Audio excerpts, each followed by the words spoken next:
The honeybee is a wonderful creature. They're industrious, they are great at building community, they're great communicators, they dance and celebrate, they source beautiful products from nature. We can learn so much from bees. Most people, they just don't know anything about bees. So they just have no concept of how cool they are, how important they are, what their role is. They're just something that might sting them.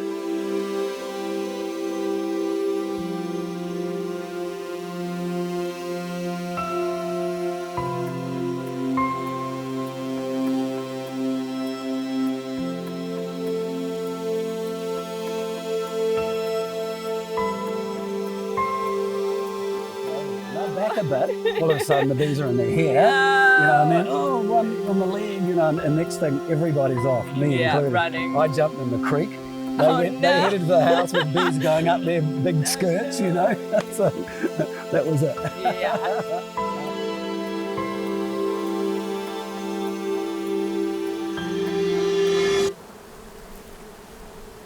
It's completely open at the moment. You think it's full? I think it's fairly full. Like, my guess is halfway to 3/4. We can take bets on it. Today we're here removing an owl box, which bees have moved into. And so we've got to get the bees out of the owl box and then move that beehive to one of my apiary locations. I think that's definitely working. Yeah. Let's quieten them down a little. I began beekeeping because I had a love of nature and I had a desire to observe nature, and I wanted to have an occupation where I was interacting with natural processes in my daily work. Do they seem friendly? They're not friendly.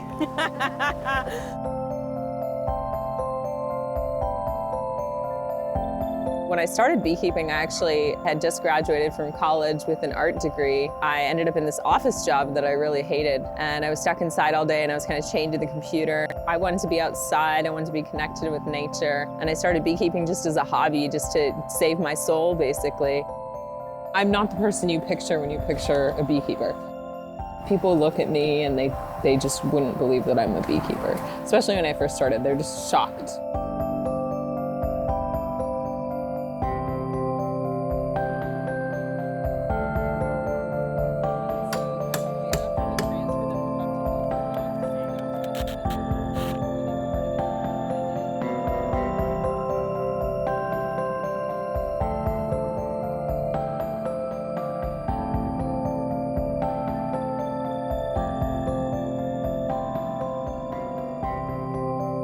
We could never know how disruptive this might be for them, but they're amazingly adaptable little creatures. Tomorrow this hive will be probably an operating hive. We'll probably be seeing bees coming and going, and they'll already be out collecting nectar and pollen again. Today could have been an extermination. These homeowners could have called a pesticide company. They would have sprayed that hive with poison. All the bees would have died, and the comb would have gone into the garbage, and all that wonderful honey and pollen would just be thrown away, and what a waste. You see how the honeycomb has got the wax cap over top? See that little cover? They put a little lid on it. Just like a lid on a jar. Once they've evaporated the moisture off, then they'll cap those cells off, and then from that time on that honey is very, very stable, and it can last for, well, literally thousands of years actually in that state. Now this is a really, really interesting piece here. They are developing larvae. So you can see that in the middle there's a patch of older larvae here. So that tells us that when she initially started laying, she laid here. And that made it to maturity and hatched out. And as soon as it did, she laid new eggs. And then these are all eggs right here. Yeah. So you can see that on the edges, they're hatching. There's actually some like freshly hatched cells. And this one's hatching right now, it looks like. Ah, yes, it is. There's a bee hatching right there. That is wonderful. So she's ready to come out. She's chewing her way out of the cell, and she'll come out soon as a new adult. After she's out, they'll clean her cell, and then the queen will come back around and she'll lay an egg. It's a great little system, and she just keeps on doing it.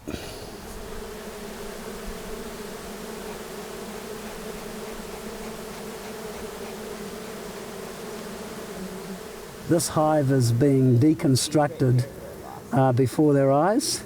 and they are completely and utterly disorientated because right now all of their comb has been taken away somewhere. In fact, the whole ceiling's covered in bees now, and up there somewhere will be the queen bee. And the reason that they are gathering up there is because the queen is the only thing that's keeping any vestige of their social order together at the moment. So they know that as long as they remain with the queen, then they've still got a leader.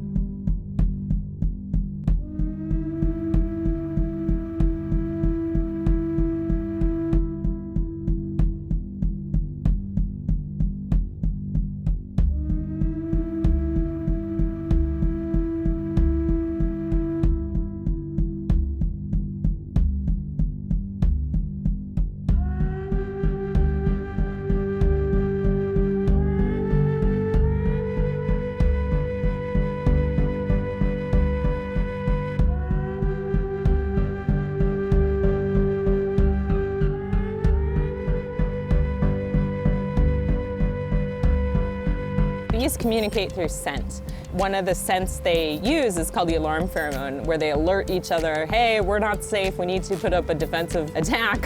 And the smoke just blots out that communication, and it keeps them from being able to say to each other, like, we need to sting the beekeeper right now, basically. I just give them a little puff. Sorry, girls. Once you get them moving in the right direction, they're away.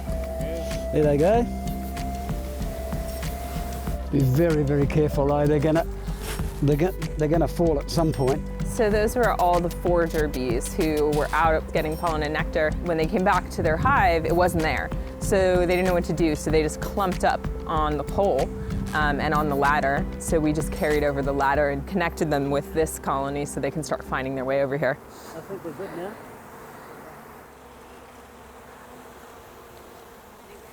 Just cleaning up. It's been quite an operation. Takes me back about 50 years actually. My favourite part is just working with these beautiful little creatures again and being able to affect some sort of positive change here where these bees might have been exterminated or something like that. So I think we've provided a little service today to the bees and to nature and to humanity, so that's always good. Beekeeping around the world has become very industrialised, very, very large apiaries that don't necessarily have the bees' best interest in mind. That really disappoints me because I think we're exploiting something so wonderful and something that we should have a much higher degree of honour for. Beekeeping is this very ancient tradition. We don't even know how far back it goes. We keep finding out it's further and further back. There's this very deep-rooted connection that we have with them, and we've just become too disconnected from our environment. And I think there's a movement to get back to that place of understanding and respect.